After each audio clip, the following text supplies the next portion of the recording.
জয় দিয়ে এসেছি। তোমরা ছিলে আমার শক্তি, তোমরা আমাকে চাওনি।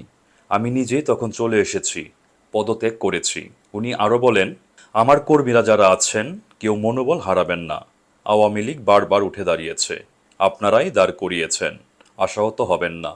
আমি শীঘ্রই ফিরব ইনশাআল্লাহ। পরাজয় আমার হয়েছে, কিন্তু জয়টা আমার বাংলাদেশের মানুষের হয়েছে, যে মানুষের জন্য আমার বাবা আমার পরিবার জীবন দিয়েছে। খবর পেয়েছি ইতিমধ্যে অনেক নেতাকর্মীকে হত্যা ও বাড়িঘরে ভাঙচুর, অগ্নিসংযোগ করেছে। আল্লাহ অবশ্যই আমাদের সহায় হবেন। আমি আমার কোমলমতি শিক্ষার্থীদের আরও বলতে চাই, আমি কখনোই তোমাদের রাজাকার বলিনি।